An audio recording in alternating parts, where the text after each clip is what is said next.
The Grand Aurora Hotel glittered like a palace carved from light. Crystal chandeliers shimmered above marble floors, and the city's wealthiest guests moved through the ballroom in silk gowns and tailored tuxedos. Champagne glasses chimed softly against one another as a string quartet played in the background. At the center of it all stood Victor Harrington, tall, composed, impeccably dressed. Every laugh near him sounded slightly forced, every compliment carefully calculated. He wasn't just hosting the charity gala, he was controlling it.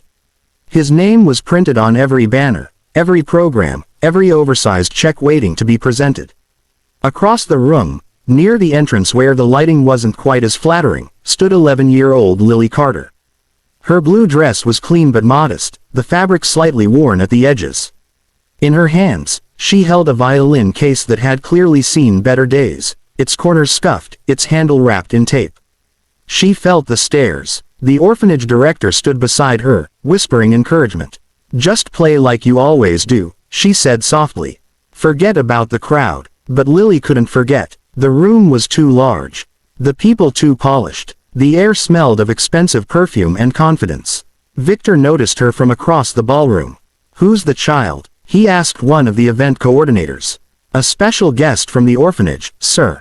She's performing tonight." Victor raised an eyebrow. "After the quartet?" "Yes, sir. Just a short solo." He chuckled lightly, the sound edged with amusement.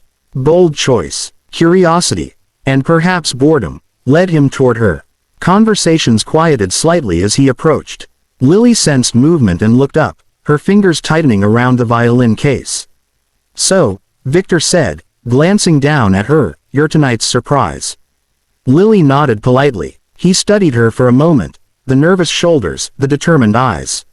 Something about her seriousness amused him. "Tell you what," he said, raising his voice just enough for nearby guests to hear. "If you can truly impress this room, really impress us, maybe I'll adopt you." A ripple of awkward laughter spread through the small circle of onlookers. The orphanage director stiffened. Lily's face flushed, but she didn't look away. Victor smiled, expecting shyness, maybe even tears. Instead, she spoke quietly.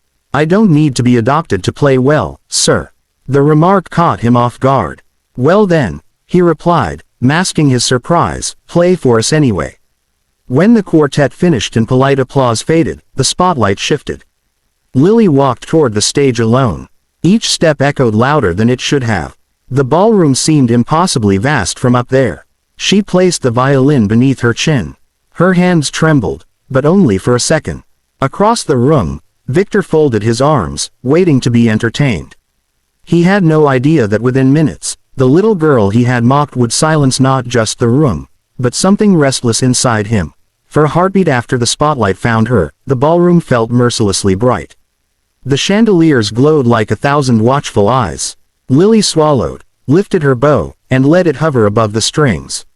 In the front row, Victor Harrington leaned back in his chair, one arm draped casually over the backrest. His expression carried polite skepticism, the look of a man accustomed to being underwhelmed. Then the first note slipped into the air. It was soft, fragile, almost shy. A few guests shifted, expecting something simple, something forgettable. But the second phrase followed, steadier. The melody began to unfold like a quiet confession. It wasn't flashy. It wasn't designed to impress. It was honest. Lily closed her eyes. The ballroom disappeared for her. The glittering gowns, the marble floors, the whispering elites, all of it faded. In its place came memory. A small park bench, her father tuning the violin beside her, the way he would nod when she finally got a passage right. The music deepened. Her bow moved faster now, drawing out notes that trembled with restrained emotion. The melody shifted into minor tones, aching, vulnerable. It felt like loss, like cold nights, like unanswered questions. The room grew still. Conversations died mid-sentence. A waiter froze with a tray suspended in midair. Even the photographers lowered their cameras. Victor felt it before he understood it, a tightening in his chest. He straightened slightly in his seat. This was no childish recital piece. There was discipline in her technique, yes, but more than that, there was truth. The melody rose unexpectedly, climbing into a powerful crescendo. Lily's small frame seemed almost too delicate to contain the force of the sound pouring from her instrument. Her fingers danced across the fingerboard with precision that stunned the professional musicians watching from the side. It was no longer background music. It was a story of a little girl who had lost everything but refused to lose her voice. Victor's mind betrayed him with memories he had buried, a cramped apartment from his own childhood, arguments about unpaid bills, the humiliation of worn-out shoes at school. He had spent his entire adult life outrunning that boy. And now this child, standing alone under a spotlight, was dragging him back to it. The final movement came unexpectedly, not sorrowful, but fierce. Determined. The music no longer asked for pity. It demanded recognition. Her bow struck the last note with clarity and strength. Silence followed. Not awkward silence. Not uncertain silence. Reverent silence. For 3 long seconds, no one dared to move. Then applause exploded through the ballroom, loud, genuine, unstoppable. Some guests stood. Others wiped their eyes openly. Victor remained seated at first, staring at Lily as she lowered her violin. Her chest rose and fell rapidly, as though she had run a great distance. Slowly, almost imperceptibly, he began to clap. The mocking smile he had worn earlier was gone. For the first time in years, Victor Harrington felt something he could neither control nor purchase. Respect. After the applause had died down and the crowd had moved on to hors d'oeuvres and polite chatter, Lily quietly slipped backstage. The velvet curtain swallowed her small frame as she carefully removed her violin from beneath her chin, placing it back into the worn case. She tugged at the frayed strap, securing it with practiced hands. Every movement was deliberate, careful, as though the violin were a fragile treasure rather than an instrument. Moments later, a shadow fell across her. Victor Harrington stepped into the dim backstage corridor, the glow of the main ballroom fading behind him. He was no longer the confident, mocking billionaire from moments ago. Now, he was just a man staring at a child who had, in a matter of minutes, stripped away the armor he had built around himself. "Who taught you to play like that?" he asked, his voice quieter than anyone in the ballroom had ever heard it. Lily looked up. Her eyes were tired but steady. "My dad," she said softly. "Before he passed away." The words landed like a stone in the pit of Victor's stomach. For a fleeting moment, the world narrowed to the two of them, and he felt the weight of all the lonely, invisible children he had ignored in his life. Children with talent, with hearts, with stories like this little girl. She continued, almost as if reading his thoughts. "He played the violin too. We used to perform together in parks, just the two of us. He said music is how you talk when no one else is listening." Victor's chest tightened. He had made a cruel joke in front of a room full of people, offering adoption as if it were a prize for entertainment. But Lily's music wasn't about winning anyone over. It wasn't about wealth, fame, or recognition. It was about memory, about love, about survival. "You didn't play to impress me," Victor said, his tone unsteady. "You played for him. For yourself." Lily shook her head. "I played because it's the only way I can still talk to him," she replied. Her voice trembled slightly, though her gaze remained strong. Victor swallowed hard. He thought about the countless meetings, boardrooms, and charity events where he had tried to control the room, bending it to his will. And yet, here he was, powerless before a child and her music. A lifetime of money and influence suddenly felt meaningless in the presence of raw, undeniable talent and grief. For the first time, he realized that some things, love, loss, hope, true expression, couldn't be bought, coerced, or commanded. They had to be felt. And Lily had felt enough for both of them. He exhaled slowly, the tension in his shoulders easing for the first time in decades. "I see that now," he said quietly, almost to himself. "You've taught me more than I could have imagined in just a few minutes." Lily tilted her head, curious but cautious. "Teach you what?" she asked. "That music isn't about me," he admitted. "It's about the heart behind it. And sometimes, the smallest voices speak the loudest truths." For the first time that evening, Victor felt a sense of humility, a rare, unfamiliar humility, mixed with awe. Lily's story, her courage, and her talent had pierced through the hardened layers he had built around himself, leaving him not just speechless but transformed. It was a lesson he would carry with him far longer than the applause of the ballroom. The morning sunlight streamed through the tall windows of Victor Harrington's private office, painting the mahogany floors gold.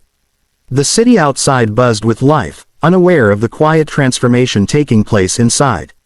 Victor sat behind his massive desk, polished to a mirror finish, reviewing documents with a mechanical precision he had long perfected. Yet today, the papers blurred before his eyes. His thoughts weren't on investments or acquisitions, they were on Lily Carter, the little girl whose music had shaken something deep within him the night before. He picked up his phone and called the orphanage director. "I'd like to meet with Lily. Privately," he said, his voice careful, almost tentative. The secretary on the other line hesitated, sensing the unusual tone in Victor's voice. "Immediately. Today," he added, his usual authority underlying the words. An hour later, Lily arrived at the office, escorted by the director. She stepped hesitantly across the polished floor, her violin case swinging lightly at her side. Victor stood from his chair, towering yet somehow softened, his expression unreadable. "Lily," he began, clearing his throat, "last night, I said something cruel. I made a joke, thinking it would amuse people. I see now it was thoughtless and wrong." Lily's eyes met his, wary but open. She nodded slightly, silent, waiting for him to continue. "I don't want to make promises as a joke again," Victor said. "But I do want to support your future, your music. Your talent deserves guidance, resources, and the chance to grow." He leaned forward, carefully placing a folder on the desk. Inside were letters of sponsorship, offers from top music schools, scholarships, and arrangements for private lessons with renowned instructors. He even proposed funding a community program in her father's memory, so that other children like her could have opportunities to pursue music. Lily's eyes widened as she slowly flipped through the documents. She couldn't believe it. Not only had this man, the one who had mocked her, acknowledged her talent, he was offering real support. I don't know what to say," she whispered, clutching the folder to her chest. "Then don't say anything," Victor replied, a rare smile breaking across his face. "Let your music speak instead. And I'll make sure you have every chance to let it be heard." Weeks later, Lily's life began to change. She attended lessons with the finest violin instructors, performed at venues she had only dreamed of, and for the first time felt the confidence that came with recognition of her skill. Not pity, not mockery. At another charity event months later, she performed again. This time, Victor sat in the front row, not as a skeptic, not as a critic, but as a supporter. He watched her transform each note into emotion, each phrase into story, every bowing stroke a declaration of resilience. He remembered the arrogance he had carried that first night, the smirk he had worn while mocking her. And now, he realized that mocking someone with talent had taught him nothing. Listening, witnessing, and supporting someone with heart, that had changed him entirely. As the final note faded and the applause erupted, Victor felt a profound sense of satisfaction. Not the hollow satisfaction of wealth or power, but the quiet, fulfilling joy of knowing that he had helped a small voice become heard, that he had helped nurture a soul whose music would inspire others for years to come. Sometimes, he reflected, the greatest fortunes weren't measured in dollars, but in moments like these, moments that changed a heart forever.